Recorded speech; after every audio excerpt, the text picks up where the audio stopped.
ನಮಸ್ಕಾರ ಸ್ನೇಹಿತರೆ, ಮತ್ತೆ ರಾಜ್ಯದ ಮುಖ್ಯವಾದ ಮಾಹಿತಿಗಳನ್ನು ಡೀಟೇಲ್ ಆಗಿ ನೋಡೋಣ. ಮೈಕ್ರೋ ಫೈನಾನ್ಸ್ ಕಿರುಕುಳ, ಒಂದು ಕೈಯಲ್ಲಿ ಗ್ಯಾರಂಟಿ, ಇನ್ನೊಂದು ಕೈಯಲ್ಲಿ ಸುಲಿಗೆ ಎಂದ ಎಚ್.ಡಿ. ಕುಮಾರಸ್ವಾಮಿ ಅವರು ಮತ್ತೊಂದೆಡೆಯಲ್ಲಿ 7,80,000 ದೂರುಗಳು ಬರುವವರೆಗೂ ಬಾಳೆಹಣ್ಣು ತಿಂತಾ ಇದ್ರ ಎಂದು ಸರ್ಕಾರಕ್ಕೆ MLC ರವಿಕುಮಾರ್ ಅವರ ಪ್ರಶ್ನೆ. ಎಲ್ಲ ಮುಖ್ಯವಾದ ಮಾಹಿತಿಗಳನ್ನ ನೋಡೋಣ ಸ್ನೇಹಿತರೆ. ಇನ್ನು ಮೈಕ್ರೋ ಫೈನಾನ್ಸ್ ಕುರಿತಂತೆ ಮುಖ್ಯಮಂತ್ರಿ ಸಿದ್ದರಾಮಯ್ಯನವರ ಸಭೆಯಲ್ಲಿ ಕಠಿಣ ನಿಯಮ ಜಾರಿಗೆ ಎಲ್ಲ ಮಾಹಿತಿಗಳನ್ನ ನೋಡೋಣ. ನೀವು ಕೂಡ ಸಾಲ ಮಾಡಿದ್ರೆ ಈ ಒಂದು ವಿಡಿಯೋನ ಸ್ವಲ್ಪನೂ ಸ್ಕಿಪ್ ಮಾಡಬೇಡಿ. ಮತ್ತೊಂದೆಡೆಯಲ್ಲಿ ಸಾಲ ಮರುಪಾವತಿ ಮಾಡಿಲ್ಲ ಎಂದು ಹೊರದಬ್ಬಿದಂತ ಬಾಣಂತಿಗೆ ಮತ್ತೆ ಮನೆ ಕೊಡಿಸಿದಂತ ಸಚಿವ ಲಕ್ಷ್ಮೀ ಹೆಬ್ಬಾಳ್ಕರ್ ಅವರು ಆಸ್ಪತ್ರೆಯಲ್ಲಿ ಚಿಕಿತ್ಸೆ ಪಡೆಯುತ್ತಿದ್ರು ಕೂಡ ಮತ್ತೆ ಮನೆ ವಾಪಸ್ ಕೊಡಿಸಿ ಮಾನವೀಯತೆ ಮೆರೆದಿದ್ದಾರೆ. ಎಲ್ಲ ಸುದ್ದಿಗಳನ್ನ ನೋಡೋಣ ಸ್ನೇಹಿತರೆ. ಇನ್ನು ಮತ್ತೊಂದೆಡೆಯಲ್ಲಿ ರೈತರಿಗೆ PM ಕಿಸಾನ್ ಸಮ್ಮಾನ್ ಯೋಜನೆ ರೀತಿಯಲ್ಲಿ ಮಹಿಳೆಯರಿಗೆ PM ಮಹಿಳಾ ಸಮ್ಮಾನ್ ಯೋಜನೆ ಜಾರಿಗೆ ಮಾಡಿದ ಕೇಂದ್ರ ಸರ್ಕಾರ. ನೀವು ಕೂಡ 32,000 ರೂಪಾಯಿವರೆಗೆ ಹಣವನ್ನ ಪಡೆದುಕೊಳ್ಳಬಹುದು. ಏನಿದು ಯೋಜನೆ, ಯಾವ ರೀತಿ ಅರ್ಜಿ ಸಲ್ಲಿಕೆ ಮಾಡಬೇಕು, ಎಲ್ಲ ಮಾಹಿತಿಗಳನ್ನ ನೋಡೋಣ ಸ್ನೇಹಿತರೆ. ಇನ್ನು ಕಾಂಗ್ರೆಸ್ ಸರ್ಕಾರದ ಗ್ಯಾರಂಟಿ ಆಗಿರುವ ಯುವ ನಿಧಿ ಮತ್ತು ಗೃಹಲಕ್ಷ್ಮಿ ಯೋಜನೆ ಕುರಿತಂತೆ ಒಂದು ಮುಖ್ಯವಾದ ಮಾಹಿತಿ. ಈ ಎಲ್ಲ ಸುದ್ದಿಗಳನ್ನು ಡೀಟೇಲ್ ಆಗಿ ನೋಡೋಣ. ಅದಕ್ಕಿಂತ ಮೊದಲು ಸ್ನೇಹಿತರೆ, ನೀವು ನಮ್ಮ ಚಾನಲ್ಗೆ ಮೊದಲು ಬಾರಿ ಭೇಟಿ ಕೊಡ್ತಾ ಇದ್ರೆ ದಯವಿಟ್ಟು ಸಬ್ಸ್ಕ್ರೈಬ್ ಆಗಿ, ಪಕ್ಕದಲ್ಲಿ ಗಂಟೆ ಕಾಣಿಸುತ್ತೆ ಅದನ್ನು ಕೂಡ ಒತ್ತಿ. ಇದರಿಂದ ರಾಜ್ಯದ ಮುಖ್ಯವಾದ ಸುದ್ದಿಗಳು ನಿಮಗೆ ಮೊದಲು ಸಿಗುತ್ತವೆ. ಈ ಒಂದು ವಿಡಿಯೋಗೆ ನೀವು ಲೈಕ್ ಮಾಡಿ ಮತ್ತು ವಿಡಿಯೋನ ಪೂರ್ತಿಯಾಗಿ ನೋಡಿ.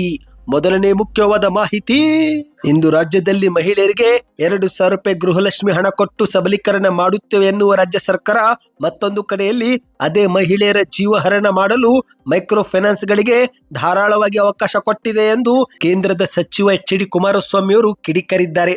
KR ನಗರದಲ್ಲಿ ಕಾರ್ಯಕ್ರಮವೊಂದರಲ್ಲಿ ಪಾಲ್ಗೊಂಡು ನಂತರ ಮಾಧ್ಯಮಗಳ ಮುಂದೆ ಮಾತನಾಡಿರುವಂತ ಇವರು, ಈ ಒಂದು ಹಿಂದೆ ಉತ್ತಮ ಆಡಳಿತಕ್ಕೆ ಕರ್ನಾಟಕ ರಾಜ್ಯ ಮಾದರಿಯಾಗಿತ್ತು, ಆದರೆ ಅದನ್ನ ಇವರು ಸರ್ವನಾಶ ಮಾಡಲು ಹೊರಟಿದ್ದಾರೆ ಎಂದು ಕಿಡಿಕಾರಿದ್ದಾರೆ. ಅಧಿಕಾರಕ್ಕಾಗಿ ಕಚ್ಚಾಡುತ್ತಿರುವ ಇವರು ಜನರಿಗೆ ಏನು ಮಾಡಿದ್ದಾರೆ ಹೇಳಿ ಎಂದು ಪ್ರಶ್ನೆ ಮಾಡಿದ್ದಾರೆ. 1 ತಿಂಗಳ ಹಿಂದೆನೆ ಚಾಮರಾಜನಗರದಲ್ಲಿ ಮೈಕ್ರೋ ಫೈನಾನ್ಸ್ ಹಾವಳಿ ಶುರುವಾಯಿತು. ಜನರು ಊರೇ ಬಿಟ್ಟು ಹೋದ್ರು. ಸಮಸ್ಯೆ ಶುರುವಾಗಿ ಇಷ್ಟು ದಿನವಾದ್ರೂ ಈಗ ಇವರು ಸಭೆ ಮಾಡ್ತಿದ್ದಾರೆ. ಇಷ್ಟೆಲ್ಲ ಹಾವಳಿಯ ಬಗ್ಗೆ ಮಾಧ್ಯಮಗಳಲ್ಲಿ ವರದಿ ಬರುತ್ತಿದ್ರು ಕೂಡ ಸರ್ಕಾರ ಇದುವರೆಗೆ ಯಾವುದೇ ಕ್ರಮ ಏಕೆ ತೆಗೆದುಕೊಂಡಿಲ್ಲ ಎಂದು ಕುಮಾರಸ್ವಾಮಿ ಅವರು ಪ್ರಶ್ನೆ ಮಾಡಿದ್ದಾರೆ. ಇಂದು ರೈತ ಮತ್ತು ಮಹಿಳೆಯರು ಸೇರಿದಂತೆ ಎಲ್ಲರೂ ಕೂಡ ಮೈಕ್ರೋ ಫೈನಾನ್ಸ್ ಗಳಿಗೆ ಗುರಿಯಾಗಿ ಹೋಗುತ್ತಿದ್ದಾರೆ. ಇವರೆಲ್ಲರೂ ತಮ್ಮ ಮನೆ ಊರುಗಳನ್ನೇ ಬಿಟ್ಟು ಹೋಗುತ್ತಿದ್ದಾರೆ. ಇದಕ್ಕೆ ಈಗ ಯಾರು ಕಾರಣ ಎಂದು ಪ್ರಶ್ನೆಯನ್ನ ಮಾಡಿದ್ದಾರೆ. ಇಂದು ರಾಜ್ಯದಲ್ಲಿ ಮೈಕ್ರೋ ಫೈನಾನ್ಸ್ ಕಂಪನಿಗಳು ನಾಯಿ ಕೊಡೆಗಳಂತೆ ತಲೆ ಎತ್ತಿವೆ. ಇಂದು ರಾಜ್ಯದ ಕಾಂಗ್ರೆಸ್ ಸರ್ಕಾರ ನಾವು ದೇವರಾಜ್ ಅರಸು ಅವರಿಗೆ ಸರಿಸಮನಾದ ಅಧಿಕಾರ ಮಾಡಿದವರು ಎಂದು ಹೇಳುತ್ತಿದ್ದಾರೆ. ಈ 5 ವರ್ಷವಲ್ಲ, ಮುಂದಿನ 5 ವರ್ಷವೂ ಕೂಡ ನೀವೇ ಬನ್ನಿ, ಯಾರು ಬೇಡ ಅಂತಾರೆ. ಆದ್ರೆ ಜನಕ್ಕೆ ನೀವು ಏನು ಒಳ್ಳೆಯದನ್ನ ಮಾಡಿದ್ದೀರಿ ಎಂಬುದನ್ನ ಹೇಳಿ ಎಂದು ಕುಮಾರಸ್ವಾಮಿ ಅವರು ಪ್ರಶ್ನೆಯನ್ನ ಮಾಡಿ ಆಕ್ರೋಶವನ್ನ ವ್ಯಕ್ತಪಡಿಸಿದ್ದಾರೆ. ಇನ್ನಿದು ಒಂದು ಕಡೆ ಆದರೆ ಮತ್ತೊಂದೆಡೆಯಲ್ಲಿ MLC ರವಿಕುಮಾರ್ ಅವರು ಕೂಡ ಇದೇ ವಿಚಾರಕ್ಕೆ ಪ್ರಶ್ನೆ ಮಾಡಿದ್ದಾರೆ.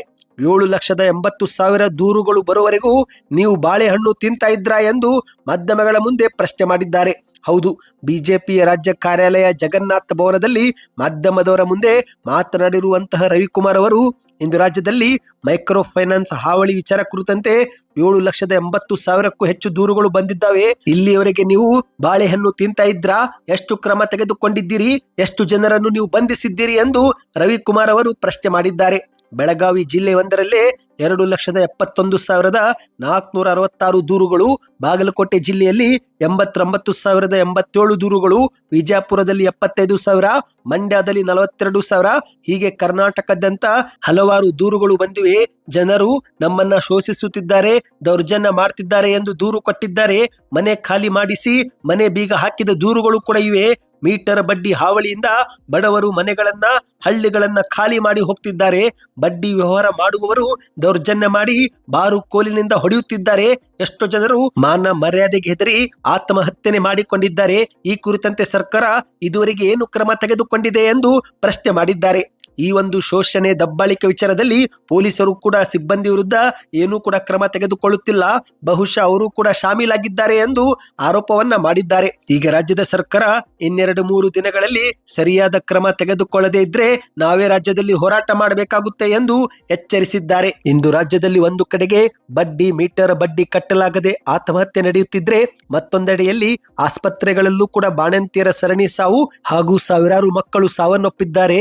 ಆಸ್ಪತ್ರೆಗಳು ರಸ್ತೆಗಳು ಕೂಡ ಸರಿ ಇಲ್ಲ, ರಾಜ್ಯದಲ್ಲಿ ಕಾನೂನು ಸುವ್ಯವಸ್ಥೆ ಸರಿ ಇಲ್ಲ, ಬ್ಯಾಂಕುಗಳು ಲೂಟಿಯಾಗುತ್ತಿವೆ, ಸರ್ಕಾರಕ್ಕೆ ಜೀವವೇ ಇಲ್ಲ ಎಂದು ಟೀಕೆಯನ್ನ ಮಾಡಿದ್ದಾರೆ.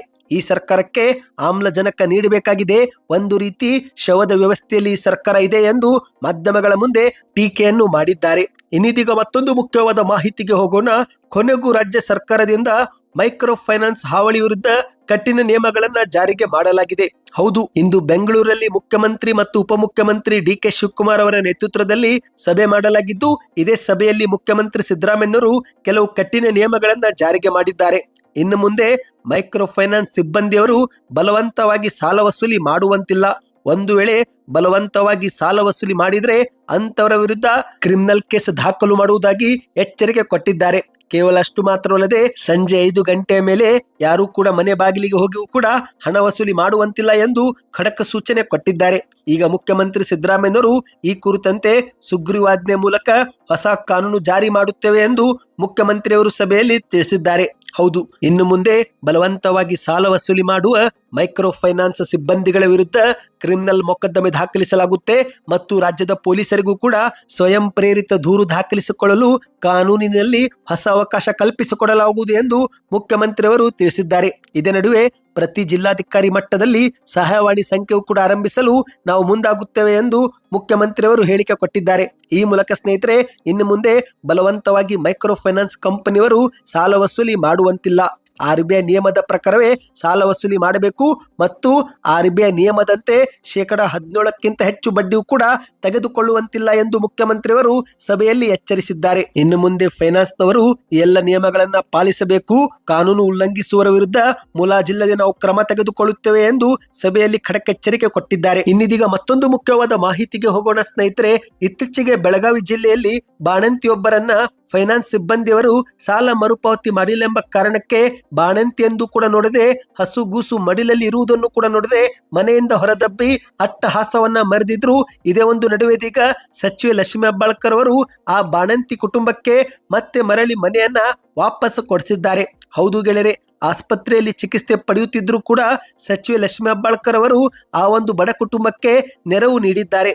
ಹೌದು, ಇಂದು ರಾಜ್ಯದಲ್ಲಿ ಮೈಕ್ರೋ ಫೈನಾನ್ಸ್ ನೀಡುತ್ತಿರುವ ಕಿರುಕುಳಕ್ಕೆ ಸಿಲುಕಿ ಬಡ ಮಹಿಳೆಯರು ನುಲುಗಿ ಹೋಗುತ್ತಿದ್ದಾರೆ. ಹಣ ಕಟ್ಟದ ಕಾರಣಕ್ಕೆ ಎಷ್ಟೋ ಕುಟುಂಬಗಳನ್ನ ಮನೆಯಿಂದ ಹೊರದಬ್ಬಿ ಬೀಗ ಜಡಿಯುವ ಕಾರ್ಯ ನಿರಂತರವಾಗಿ ರಾಜ್ಯದಲ್ಲಿ ಸಾಗ್ತಾ ಇದೆ. ಬೆಳಗಾವಿ ಜಿಲ್ಲೆಯಲ್ಲೂ ಕೂಡ ಪರಿಸ್ಥಿತಿ ಭಿನ್ನವಾಗಿಲ್ಲ ಸ್ನೇಹಿತರೆ. ಅಲ್ಲೂ ಕೂಡ ಬಾಣಂತಿಯನ್ನು ಕೂಡ ನೋಡದೆ ಅಧಿಕಾರಿಗಳು ಇತ್ತೀಚೆಗೆ ಮಗುವಿನ ಜೊತೆಗೆ ಮನೆಯಿಂದ ಹೊರದಬ್ಬಿದ್ರು. ಇದೀಗ ಸಚಿವೆ ಲಕ್ಷ್ಮೀ ಹೆಬ್ಬಾಳ್ಕರ್ ಅವರು ಅದೇ ಫೈನಾನ್ಸ್ ಕಂಪನಿಯೊಂದಿಗೆ ಮಾತುಕತೆ ನಡೆಸಿ ಸಾಲ ಮರುಪಾವತಿಸಲು ಕೂಡ ಸಮಯಾವಕಾಶ ಕೊಡಿಸಿದ್ದಲ್ಲದೆ ಆ ಮನೆಯ ಬೀಗವನ್ನ ತೆರವು ಮಾಡಿಸಿ ಮತ್ತೆ ಕುಟುಂಬಸ್ಥರನ್ನು ಮನೆಯೊಳಗೆ ಸೇರಿಸಿದ್ದಾರೆ. ಈ ಮೂಲಕ ಸಚಿವೆ ಲಕ್ಷ್ಮೀ ಹೆಬ್ಬಾಳ್ಕರ್ ಅವರು ಆಸ್ಪತ್ರೆಯಲ್ಲಿ ಚಿಕಿತ್ಸೆ ಪಡೆಯುತ್ತಿದ್ರು ಕೂಡ ಮಾನವೀಯತೆ ತೋರಿದ್ದಾರೆ ಸ್ನೇಹಿತರೆ. ಇಡೀ ಗ್ರಾಮಸ್ಥರು ಲಕ್ಷ್ಮೀ ಹೆಬ್ಬಾಳ್ಕರ್ ಅವರನ್ನ ನೆನೆದು ಶ್ಲಾಘಿಸಿದ್ದಾರೆ. ಇನ್ನಿದೀಗ ಮತ್ತೊಂದು ಮುಖ್ಯವಾದ ಮಾಹಿತಿಗೆ ಹೋಗೋಣ ಸ್ನೇಹಿತರೆ. ಇಂದು ರಾಜ್ಯದ ರೈತರಿಗೆ PM ಕಿಸಾನ್ ಸಮ್ಮಾನ್ ಯೋಜನೆ ಮೂಲಕ ಪ್ರತಿ ವರ್ಷ 6,000 ರೂಪಾಯಿ ಕೊಡುತ್ತಿರುವ ಸರ್ಕಾರ ಮಹಿಳೆಯರಿಗೂ ಕೂಡ ಮಹಿಳಾ ಸಮ್ಮಾನ್ ಯೋಜನೆಯನ್ನ ಜಾರಿಗೆ ಮಾಡಿ 32,000 ರೂಪಾಯಿ ಕೊಡಲು ಮುಂದಾಗಿದೆ. ಹೌದು, ಈಗಾಗಲೇ ಪ್ರಧಾನಿ ನರೇಂದ್ರ ಮೋದಿ ಅವರು ಮಹಿಳೆಯರು, ಕೃಷಿಕರು, ರೈತರು, ಯುವಕರು, ಕಾರ್ಮಿಕರು ಸೇರಿದಂತೆ ಎಲ್ಲಾ ವರ್ಗಗಳಿಗೆ ಹಲವಾರು ಯೋಜನೆಗಳನ್ನ ಜಾರಿಗೆ ತಂದಿದೆ. ಅದರಲ್ಲಿ ಇದೀಗ ಮಹಿಳೆಯರಿಗಾಗಿ PM ಮಹಿಳಾ ಸಮ್ಮಾನ್ ಯೋಜನೆಯು ಕೂಡ ಜಾರಿಗೆ ಮಾಡಲಾಗಿದೆ ಸ್ನೇಹಿತರೆ. ಈ ಒಂದು ಯೋಜನೆ ಮೂಲಕ ನೀವು ಖಾತೆಯನ್ನ ತೆರೆದು 32,000 ರೂಪಾಯಿ ಬಡ್ಡಿಯನ್ನ ಪಡೆದುಕೊಳ್ಳಬಹುದು. ಹೌದು, 7.5% ಬಡ್ಡಿ ನಿಮಗೆ ಇಲ್ಲಿ ಕೊಡಲಾಗುತ್ತೆ. ಯಾವುದೇ ಬ್ಯಾಂಕುಗಳು ಸಾಮಾನ್ಯವಾಗಿ ಇಷ್ಟು ಬಡ್ಡಿ ಕೊಡೋದಿಲ್ಲ. ನೀವು ಇಲ್ಲಿ 2 ಲಕ್ಷ ರೂಪಾಯಿವರೆಗೆ ಹಣವನ್ನ ಠೇವಣಿ ಇಡಬೇಕಾಗುತ್ತೆ. ಇದಕ್ಕಿಂತ ಹೆಚ್ಚು ಹಣ ಡೆಪಾಸಿಟ್ ಮಾಡಲು ನಿಮಗೆ ಸಾಧ್ಯವಾಗೋದಿಲ್ಲ.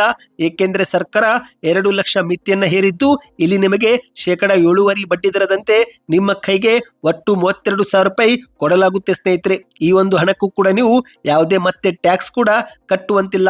ಮಹಿಳೆಯರೇ ಖುದ್ದಾಗಿ ಅಕೌಂಟ್ ತೆರೆಯಬಹುದು, ಇಲ್ಲವೇ ಕುಟುಂಬಸ್ಥರು ಕೂಡ ಮಹಿಳೆಯರ ಪರವಾಗಿ ಅಕೌಂಟ್ ಕೂಡ ಓಪನ್ ಮಾಡಬಹುದು. ಅಂಚೆ ಕಚೇರಿಗೆ ಹೋಗಿ ನೀವು ಖಾತೆಯನ್ನ ಸುಲಭವಾಗಿ ತೆರೆಯಬಹುದು.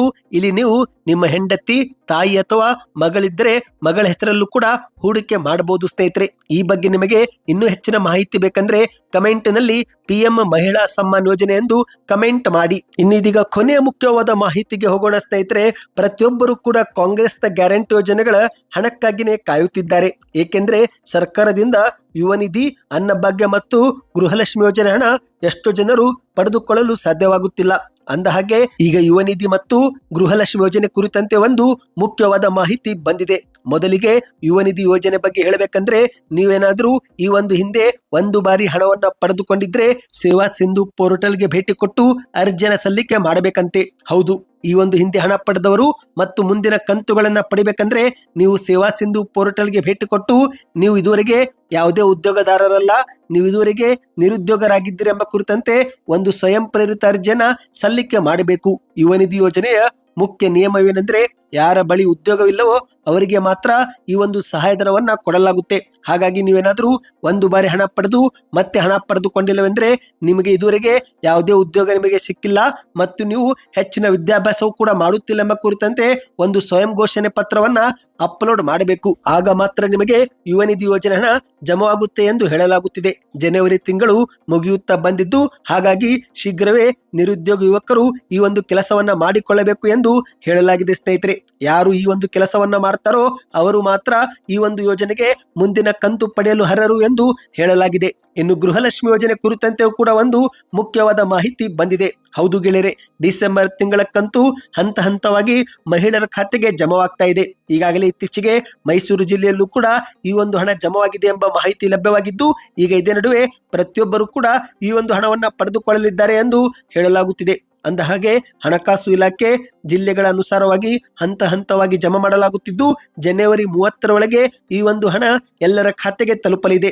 ಈ ಬಾರಿ ಬಾಕಿ ಕಂತು ಕೂಡ ಬಿಡುಗಡೆ ಮಾಡಲಾಗಿದೆ ಎಂದು ಹೇಳಲಾಗಿದೆ. ಸ್ನೇಹಿತರೆ, ನಿಮ್ಮ ಖಾತೆಗೂ ಇತ್ತೀಚೆಗೆ ಏನಾದರೂ ಹಣ ಜಮವಾಗಿದ್ರೆ ಕಮೆಂಟ್ ನಲ್ಲಿ ಎಸ್ ಅಂತ ಕಮೆಂಟ್ ಮಾಡಿ. ಒಂದು ವೇಳೆ ಜಮವಾಗಿಲ್ಲವೆಂದ್ರೆ ನೀವು ಜನವರಿ 30ರವರೆಗೆ ಕಾಯಬೇಕು ಎಂದು ಹೇಳಲಾಗಿದೆ. ಸದ್ಯಕ್ಕೆ ಎಷ್ಟಾಯ್ತು ಸ್ನೇಹಿತರೆ, ಈ ಎಲ್ಲ ಮಾಹಿತಿ ಇಷ್ಟವಾಗಿದ್ರೆ ನೀವು ವಿಡಿಯೋಗೆ ಲೈಕ್ ಮಾಡಿ. ಹೆಚ್ಚಿನ ಮಾಹಿತಿ ಪಡೆಯಲು ಚಾನಲ್ಗೆ ಸಬ್ಸ್ಕ್ರೈಬ್ ಮಾಡ್ತಾ ವಿಡಿಯೋನ ಲೈಕ್ ಮಾಡಿ ಮತ್ತು ವಿಡಿಯೋ ಹೇಗೆ ಅನಿಸ್ತು ಕಮೆಂಟ್ ಮಾಡಿ. ಸ್ನೇಹಿತರೆ, ವಿಡಿಯೋದಲ್ಲಿ ಏನಾದರೂ ಬದಲಾವಣೆ ಬೇಕಾ, ನಿಮ್ಮ ಅನಿಸಿಕೆಗಳನ್ನ ಕಮೆಂಟ್ ಮಾಡಿ, ಅದರ ಕುರಿತಂತೆ ನಾವು ಕೆಲಸವನ್ನ ಮಾಡುತ್ತೇವೆ.